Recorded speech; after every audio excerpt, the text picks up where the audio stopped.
is one of the founding engineers at Zero Turnaround.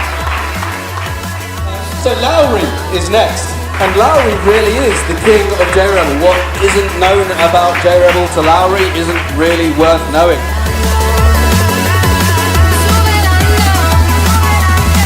Tom, please join me up on stage.